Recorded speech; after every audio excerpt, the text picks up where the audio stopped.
I woke up to the sound of muffled sobs, the kind that aren't loud but fill the room with an unmistakable weight. It was dark, well past midnight, and the house was silent except for the faint, rhythmic hiccups coming from the kitchen. My first thought was fear, that something terrible had happened. Maybe she had a bad dream. Maybe she was sick. I got out of bed and walked quietly down the hall, my bare feet sticking to the cold floor. The kitchen light was on, spilling a pale glow into the otherwise dark house. There she was, my wife, sitting at the kitchen table, her face buried in her hands. Her shoulders shook as she tried to stifle her crying, but it only seemed to make it worse. I hesitated, my heart racing. I didn't want to startle her, but seeing her like that, so fragile, it made something twist inside me. This wasn't like her. She was always so composed, sometimes maddeningly so. The woman who would argue about toothpaste brands like it was a court case didn't break easily. And here she was breaking. "Hey," I said softly, stepping into the light. She froze, like a deer caught in headlights, and for a split second, I saw the flash of panic in her red, swollen eyes. Then she looked away, hastily wiping her face. "What's wrong?" "Nothing," she muttered, her voice thick with tears. But the way she avoided my gaze told me otherwise. I pulled out the chair across from her and sat down. "Talk to me." Her hands trembled as she clutched her coffee mug. It was cold, untouched. For a long moment, she said nothing, just stared into the distance like she was trying to figure out how to form the words. Finally, she whispered, I've done something I can't take back." The air in the room seemed to shift. My stomach dropped. I didn't know what to expect, but it was like my body already knew it was bad. "What do you mean?" I asked, my voice barely audible. She swallowed hard, tears streaming down her face again. "I've been unfaithful."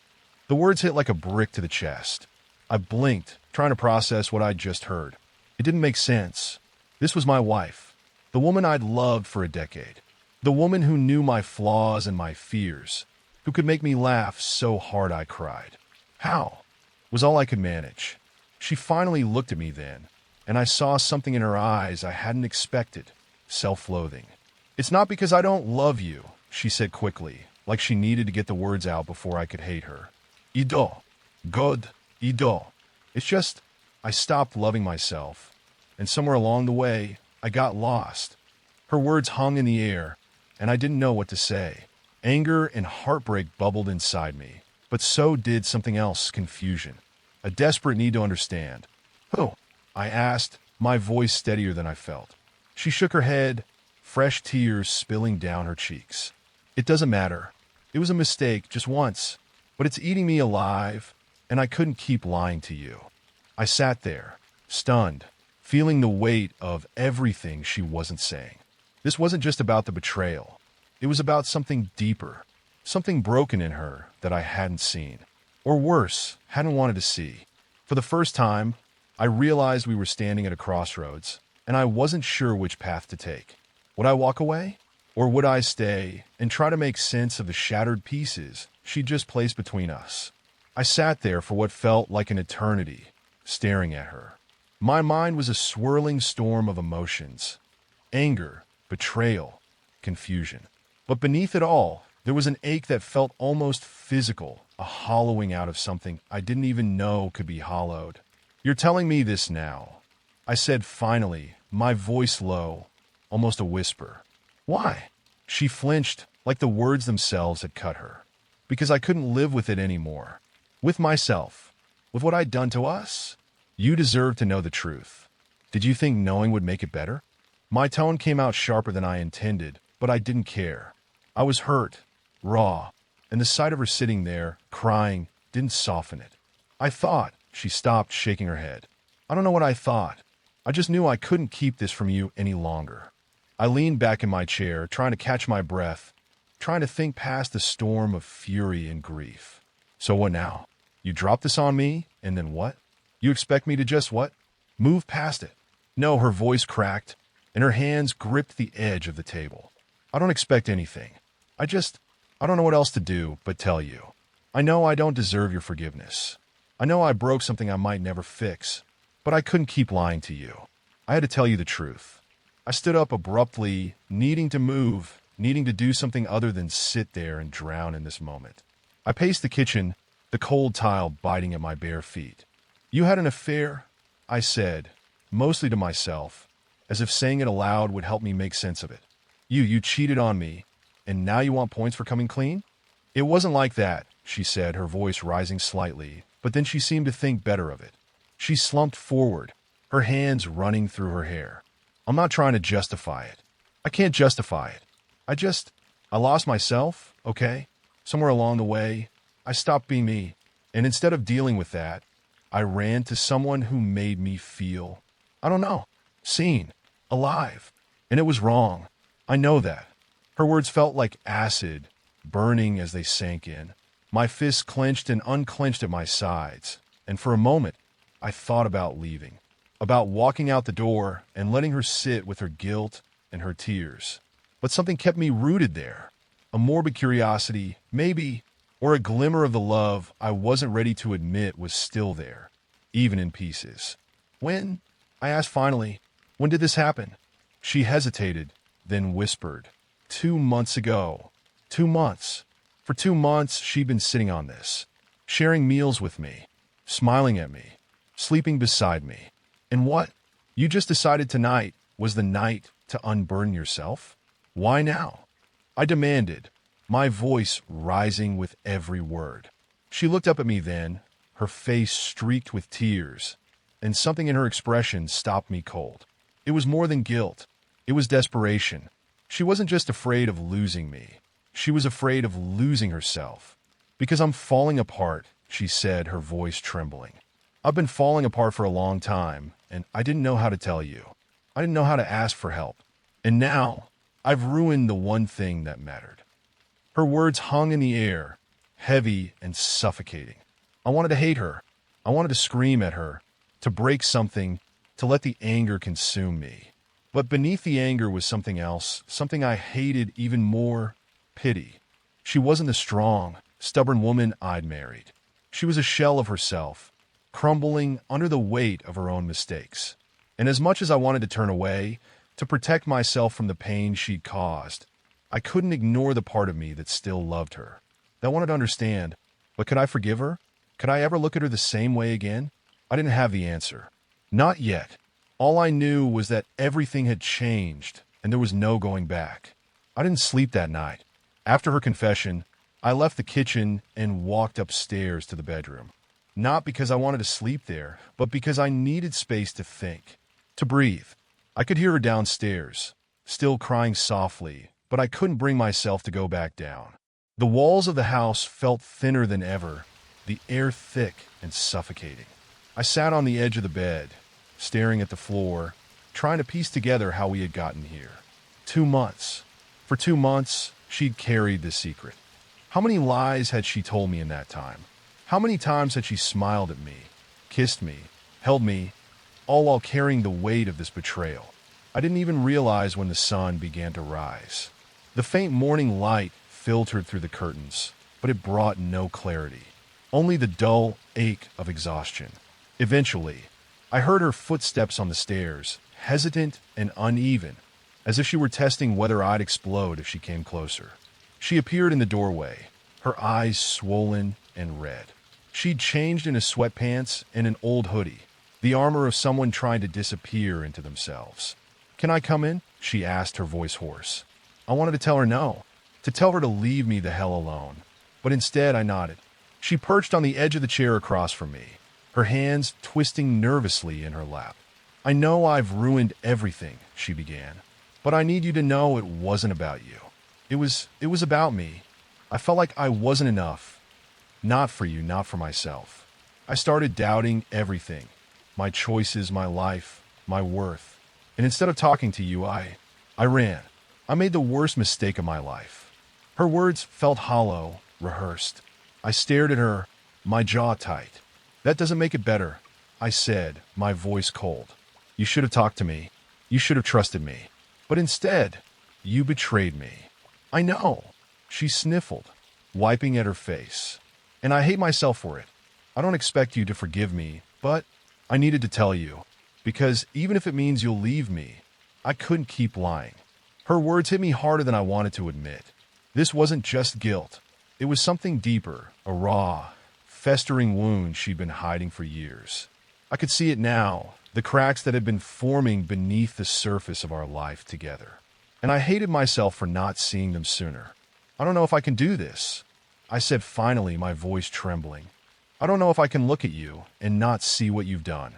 Her face crumpled, and she let out a shaky breath. I understand. Do you? I asked, my tone sharp. Because right now, it feels like you're still trying to control the narrative. You're making this about you, about your pain, your guilt. What about me? What about what you've done to us? I know, she whispered. I know I've hurt you in ways I can't take back. And if you decide to walk away, I'll accept that. But if there's even a small part of you that wants to try, I'll do anything. I'll go to therapy. I'll give you all the space you need. I'll spend the rest of my life making this right. Her words hung in the air, a desperate plea, but they only deepened the ache in my chest. I wanted to believe her, to believe that we could fix this. But how could I trust her again? How could I let myself be vulnerable with someone who had shattered me? I don't know, I said, my voice breaking. I don't know if I can ever forgive you. She nodded, her shoulders slumping in defeat. I'll wait, she said quietly. I'll wait as long as it takes. I turned away, unable to look at her anymore.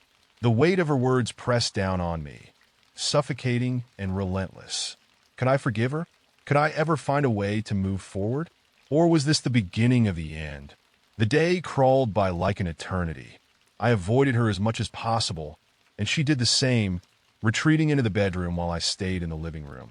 The house felt like a fragile thing. One wrong move, and it would shatter completely. I didn't know what to do with myself. Every time I closed my eyes, I saw her sitting at that table, crying, confessing. Every time I opened them, I was haunted by the silence she left behind. By the evening, I knew I couldn't avoid her forever. I didn't want to talk, but there was no way to ignore what had happened. This was our marriage, our life, and as much as I wanted to run, I owed it to myself to face it.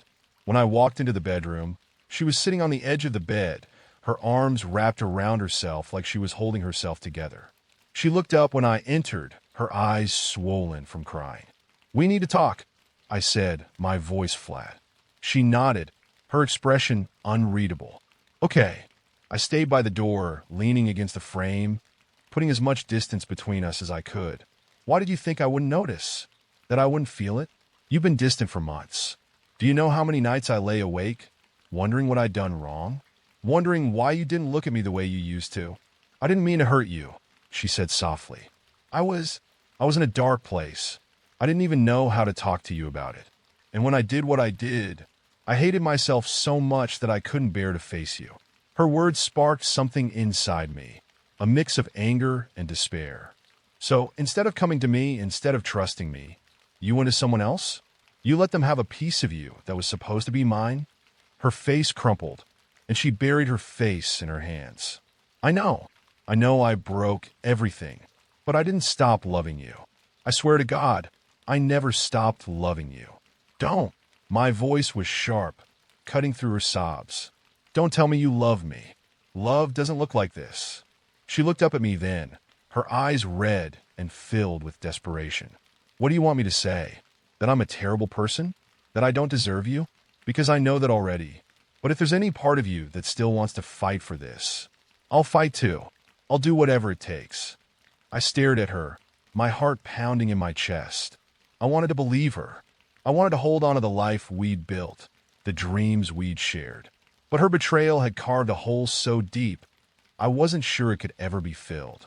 I don't know if I can do this, I said finally, my voice trembling. I don't know if I can forgive you, or if I even want to. Her breath hitched, and for a moment, it looked like she was going to collapse under the weight of my words. But then she straightened, wiping her tears. I understand, she said quietly, but I'm not giving up on us. Even if you hate me, even if you leave, I won't stop fighting for you. I shook my head, a bitter laugh escaping my lips. You don't get to decide how this plays out. This isn't just about you anymore. It's about me. And right now I need time. I need space. Because I can't keep pretending that this didn't break me. She nodded, her hands trembling in her lap. "Take all the time you need. I'll wait." I turned and walked out of the room, the weight of her words following me like a shadow. I didn't know what the future held, whether we could rebuild or if this was the end. All I knew was that the cracks in our marriage were too deep to ignore, and the only thing I could do now was figure out if they could ever be repaired. The days that followed felt like living in a haze. Every moment was heavy, weighed down by questions I couldn't answer. The house was eerily quiet, as though neither of us wanted to disturb the fragile truce we'd reached. She stayed in the bedroom most of the time, giving me the space I'd asked for. I threw myself into work, leaving early and coming home late, trying to avoid the suffocating reality waiting for me inside those walls. But no matter how much I tried to escape, the thoughts followed me everywhere. I'd replay every detail in my mind. The night she confessed, the look in her eyes when she admitted what she'd done, the sound of her voice breaking as she told me she still loved me.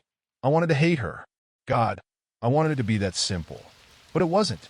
Because as much as I hated what she'd done, I couldn't shut off the part of me that still loved her. One evening, about a week after her confession, I came home to find her sitting on the couch. It was the first time she'd been out of the bedroom since that night. She looked fragile, like she'd been holding herself together with sheer willpower. Her eyes followed me as I walked through the door, but she didn't say anything. I stood there for a moment, debating whether to acknowledge her or retreat upstairs. But something about the way she looked at me, so full of regret and longing, made me pause. How long are we going to keep living like this? I asked, breaking the silence. Her shoulders slumped, and she looked down at her hands. I don't know. I don't know what you need from me. I don't even know if there's anything I can do to fix this. I dropped my keys on the counter and leaned against it, crossing my arms. What do you think fixing this even looks like? Do you think it's just going to be me waking up one day and pretending like none of this happened? No, she said quickly, shaking her head. I know it's not that simple. I know it'll take time, maybe a lifetime, but I'm willing to try, if you are. Her words should have been comforting, but instead, they just made me feel tired. You keep saying you'll do anything, but what does that even mean? You can't undo what you did. You can't erase it. I know, she whispered, but I can try to rebuild the trust one broke. I can show you every day that I'm still the person you fell in love with. Or at least, I can try to be her again. That's not enough, I said, the bitterness creeping into my voice. I don't even know who you are anymore. And honestly, I don't know if I want to. The words hung in the air, sharp and painful. Her face crumpled, but she didn't cry this time. She just nodded, as though she'd expected it. I'll give you whatever space you need, she said softly. But I'm not giving up on us. Not unless you tell me to. Her persistence was both infuriating and heartbreaking.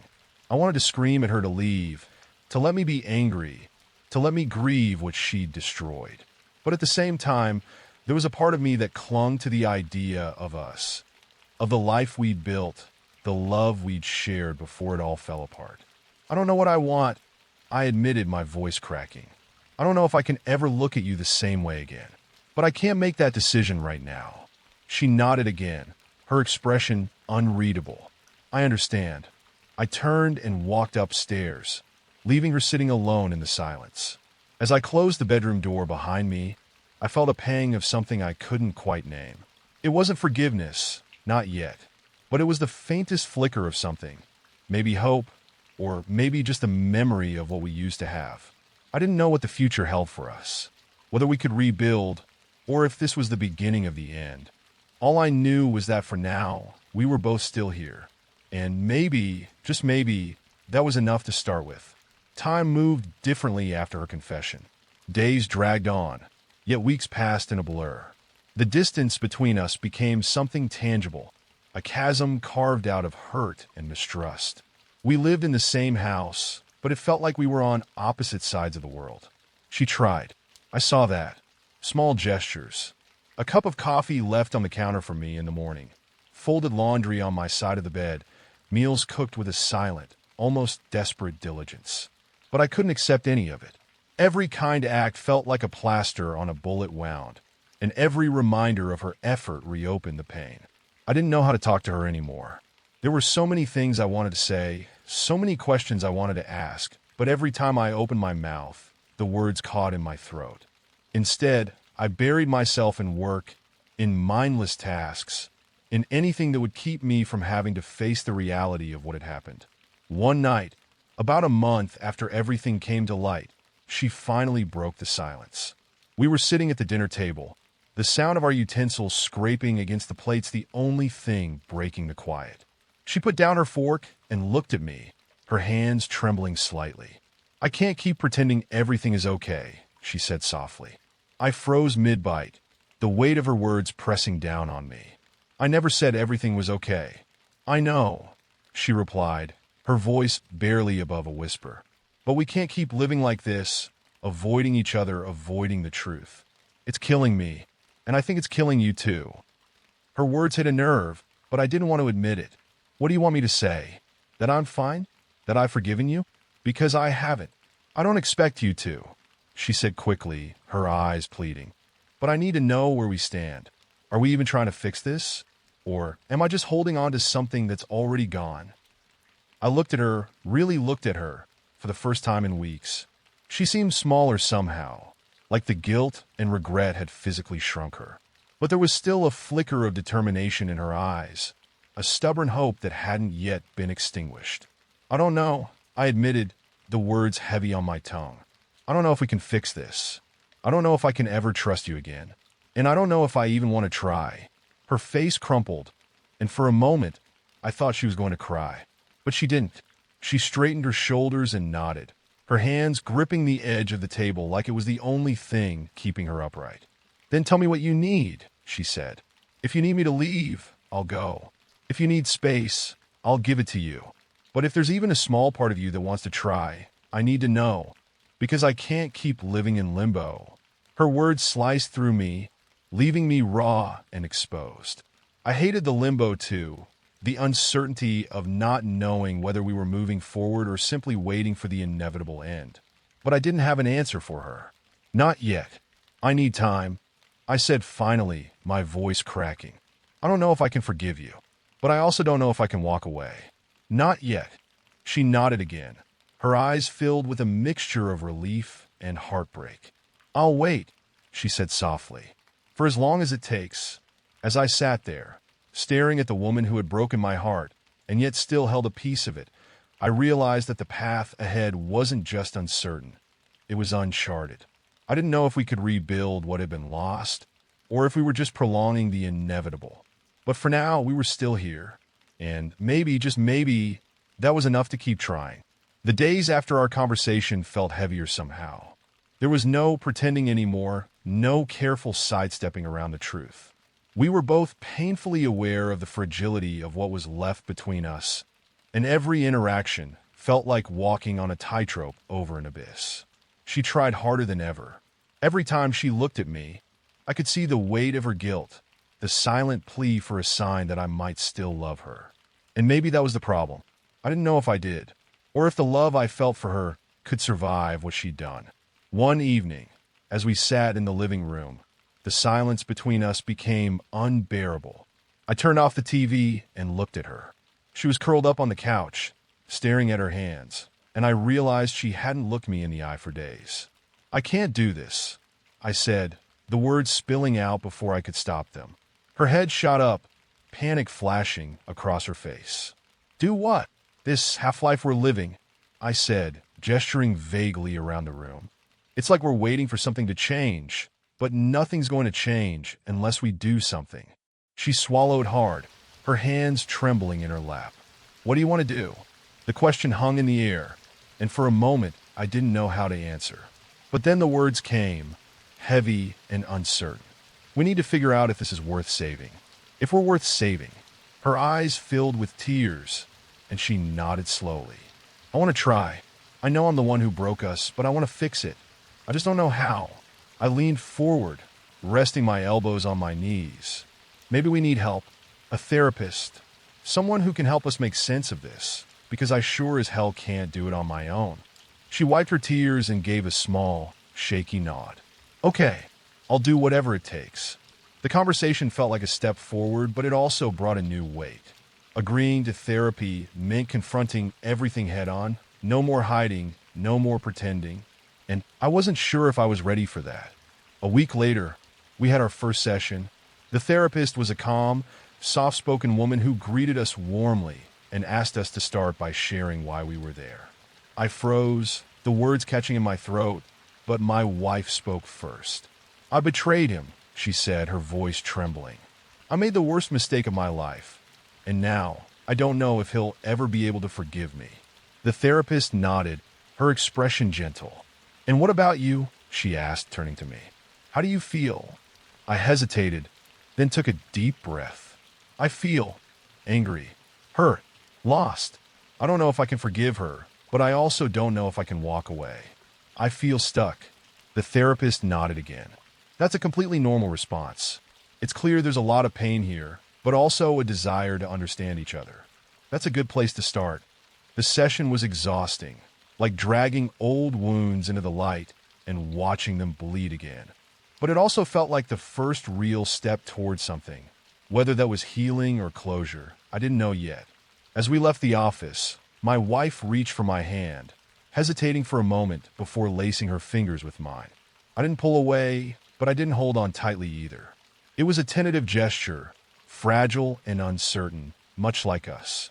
That night, as I lay in bed staring at the ceiling, I realized that therapy wasn't going to give me the answers I craved. It wouldn't magically fix what was broken, but it might help us understand if there was anything left to save. Therapy was harder than I imagined. Each session felt like picking at a scab, exposing the raw wound underneath. But it also forced us to have conversations we'd been avoiding for years. Conversations that were painful but necessary.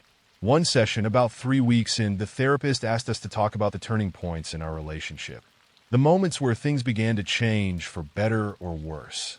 I went first, recounting the early years of our marriage when everything felt easy, when we could talk for hours about nothing and still feel connected. I talked about how that connection had slowly eroded, replaced by routines and unspoken resentment. Then it was her turn. She hesitated, her eyes fixed on the floor. "I think it started when I stopped feeling seen," she said softly. "Not because of you. You've always been kind and loving. But I started looking at myself and seeing nothing. I didn't know who I was anymore." Her words hit me like a punch to the gut. "Why didn't you tell me?" I asked, my voice breaking. "Why didn't you let me in?" She looked up at me then, her eyes filled with tears. "Because I didn't want to burden you. You've always been the strong one, the steady one. I didn't know how to say that I was falling apart." The therapist intervened, her voice calm and steady. "This is an important moment. You're both acknowledging the gap that formed between you. It's not about placing blame. It's about understanding how you got here." Understanding. That word lingered in my mind long after the session ended. I wanted to understand her, to see the person she'd become, but every time I looked at her, all I could see was the betrayal. It was a wall I couldn't seem to climb. One night, as we sat together in the living room, she broke the silence. "Do you ever think about what things used to be like? Before everything fell apart?" "All the time," I admitted, my voice heavy with regret. "But I don't know if we can ever get back to that." She nodded slowly, her hands twisting in her lap. "I don't want to go back. I want to move forward. I want us to build something new, something stronger. But I can't do it alone." Her words hung in the air, and for a moment, I didn't know how to respond. I wanted to believe her, to believe that we could rebuild. But there was still a part of me that held on to the pain, that refused to let go of the anger. "I don't know if I can give you that," I said finally, my voice barely above a whisper. "Not yet." She nodded, her face a mixture of understanding and heartbreak. "I'll wait." Her patience infuriated me. It felt unfair, like she was asking me to do all the work of healing while she stood on the sidelines, waiting for forgiveness. But deep down, I knew that wasn't true. She was trying in her own way, and maybe that was all she could do. That night, as I lay in bed, I thought about what the therapist had said about rebuilding trust. It wasn't about forgetting the past. It was about choosing to move forward despite it. But could I make that choice? Could I let go of the hurt and try to build something new? I didn't have the answers yet. But for the first time, I realized that maybe I didn't need them all at once. Maybe healing wasn't a single decision, but a series of small steps. And maybe, just maybe, we were starting to take those steps. The first small step came unexpectedly. It was a Friday night. I'd come home from work later than usual, tired and irritable. I walked into the kitchen, expecting the usual silence, but instead, I found her cooking dinner. It wasn't elaborate, just pasta and a salad. But the sight of her at the stove, humming softly to herself, caught me off guard. "I thought you might be hungry," she said, glancing over her shoulder. Her voice was hesitant, as though she was bracing herself for rejection. I nodded, dropping my bag by the door. "Yeah, thanks." We sat down to eat together, the clinking of forks against plates the only sound between us. It wasn't much, but it felt like the closest thing to normal we'd had in months. Halfway through the meal, she broke the silence. "I know things are still hard, but I just wanted to say thank you for staying, for giving this a chance." Her words caught me off guard, and I put my fork down, staring at her. "I'm not doing it for you," I said, the honesty surprising even me. "I'm doing it because I need to know if there's anything left to save." She nodded, her expression serious. "That's all I can ask." Her humility frustrated me, but it also softened something inside me. She wasn't defending herself anymore, wasn't trying to shift the blame. She was just there, present, willing to take whatever scraps of forgiveness I might offer. After dinner, we sat on the couch, each of us nursing a glass of wine. The silence between us felt less oppressive, more like a quiet truce. For the first time in what felt like forever, I let myself look at her, not as the woman who had betrayed me, but as the person I'd built a life with. The person who, for better or worse, still felt like home. "I've been thinking about trust," I said, finally breaking the quiet. "How it takes years to build, but only seconds to destroy. And how, once it's gone, it feels impossible to get back." She looked at me, her eyes filled with sadness. "I know, and I don't expect you to trust me again overnight. But I'm willing to do the work, whatever it takes." "Words aren't enough," I said, my voice firm. "If we're going to try to rebuild this, I need actions. I need to see that you're serious about fixing this." She nodded, her hands gripping her wine glass tightly. "What do you need from me? Tell me, and I'll do it." The question hung in the air, and for a moment, I didn't know how to answer. What did I need? An apology wasn't enough. Promises fell hollow. What I needed was something tangible, something real. "I need you to be honest with me," I said finally. "About everything. No more secrets, no more lies. Even if it's hard, even if it hurts." Her face crumpled, and she nodded. "Okay, I promise. And I need time," I continued. "I can't rush this. I need to figure out if I can forgive you, and that's not going to happen overnight." "I understand," she said softly. "Take all the time you need." Her words felt genuine, but they also filled me with a deep sense of unease. What if time wasn't enough? What if trust was something we could never rebuild, no matter how hard we tried? That night, as I lay in bed, I thought about what it meant to truly forgive someone. It wasn't just about letting go of the anger. It was about choosing to believe in the possibility of change. But belief felt like a risk, and I wasn't sure if I was ready to take it. Still, as I drifted off to sleep, I realized that something had shifted. It wasn't forgiveness, not yet, but it was the faintest glimmer of hope. And for the first time in months, that felt like a step in the right direction. The glimmer of hope, faint as it was, became a thread I held on to in the days that followed. Therapy sessions continued, bringing both clarity and pain. Each time we peeled back another layer of our broken relationship, I found myself faced with questions I wasn't ready to answer. But one day, during a particularly raw session, the therapist turned to me with a question I couldn't avoid. "What does forgiveness mean to you?" I froze. The room felt too small, too quiet. My wife sat beside me, her hands clasped tightly in her lap, her knuckles white. She didn't look at me, and I was glad. I didn't want her to see the uncertainty on my face. "I don't know," I said finally. "I guess it means letting go of the anger. The hurt. Do you think you can let go?" The therapist asked gently. I wanted to say yes, to believe that I could take that leap of faith, and rebuild what had been shattered. But the truth felt heavier than that. I don't know, I admitted. Every time I think about forgiving her, it feels like I'm saying what she did was okay. And it wasn't. The therapist nodded, her expression calm. Forgiveness isn't about excusing what happened. It's about freeing yourself from the weight of it. It's about deciding what you want your future to look like, with or without this relationship. Her words stayed with me long after the session ended. That night, as I lay in bed staring at the ceiling, I thought about what my future might look like. If I walked away, would I feel relief? Freedom?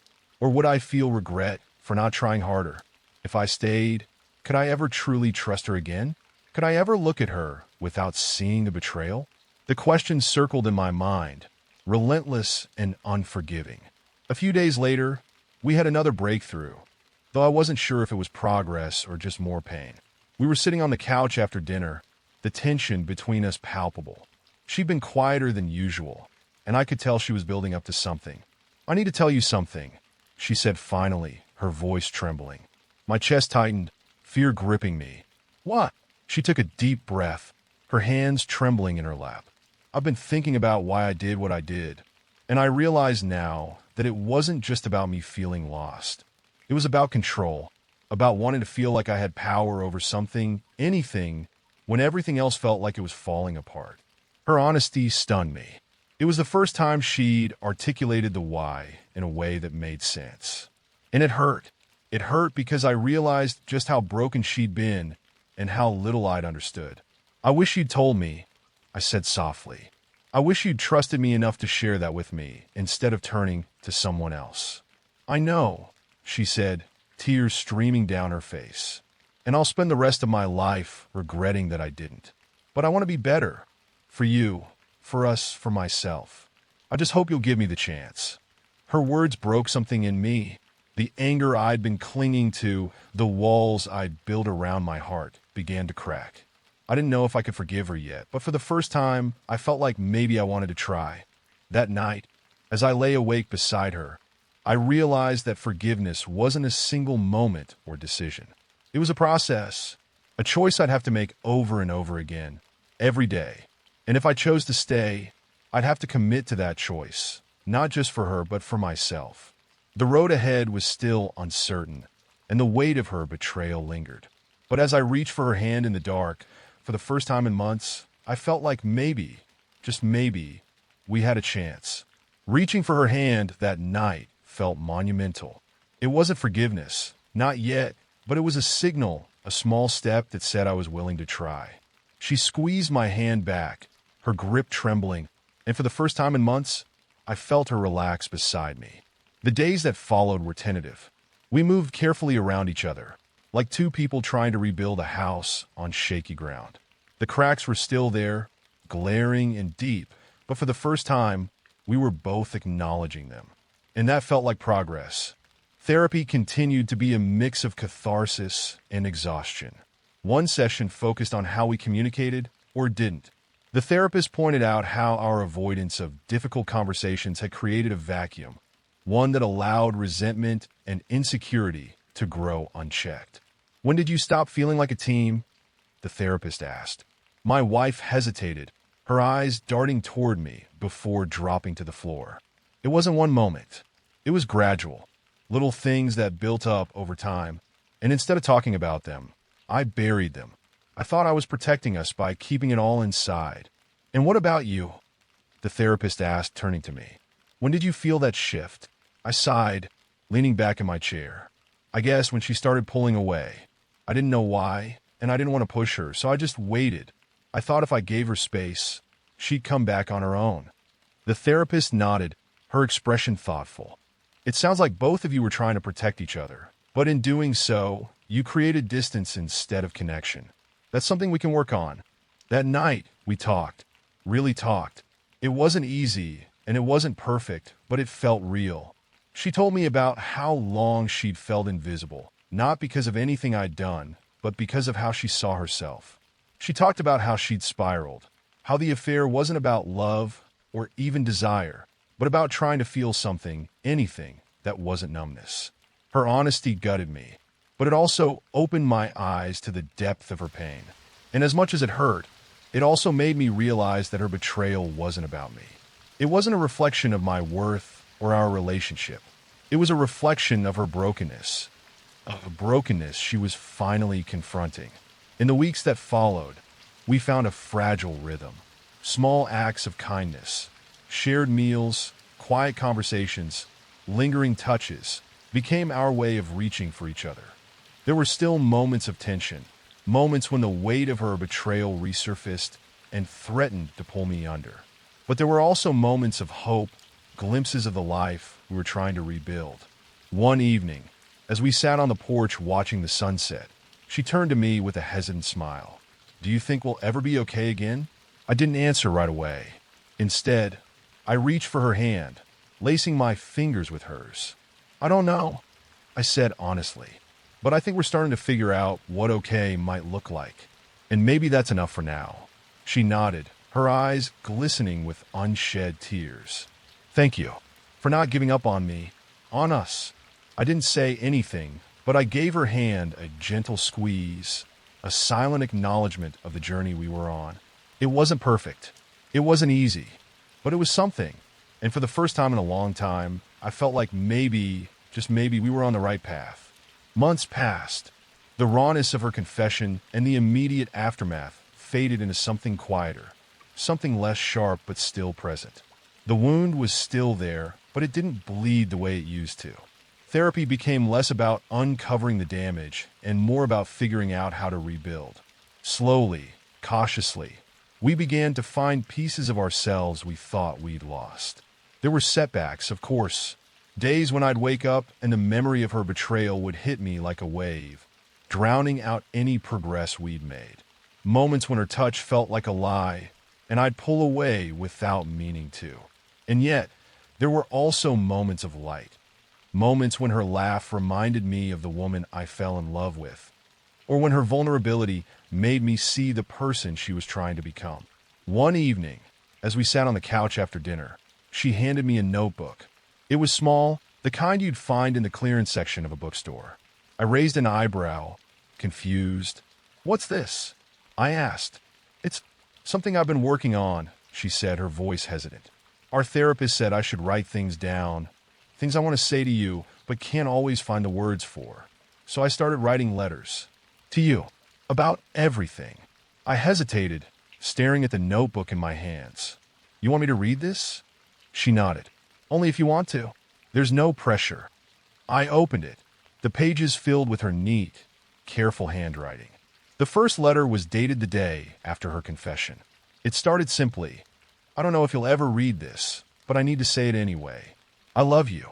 I know I don't deserve your love right now, but I need you to know that it's still true."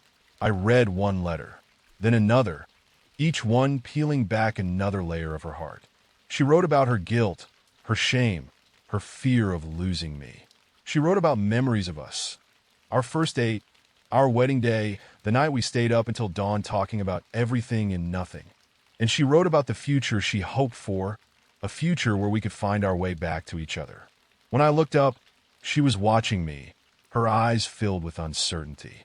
"What do you think?" she asked softly. I paused, struggling to find the words. "I think it's honest, and I think it's brave." She smiled, a small, fragile thing, but it felt real. "Thank you." That night, as I lay in bed beside her, I thought about the letters and what they represented. They weren't just apologies, they were promises. Promises to do better, to be better, to fight for us. And as much as I wanted to hold on to the hurt, I realized that maybe it was time to start letting go. The next morning, I made my own small gesture.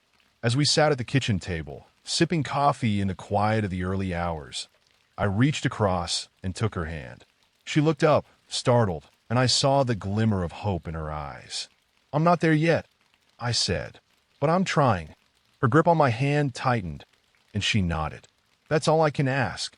It wasn't a grand declaration, and it wasn't a promise of forever. But it was a choice to keep trying, to keep fighting, to keep choosing each other. And maybe, just maybe, that was enough. For now.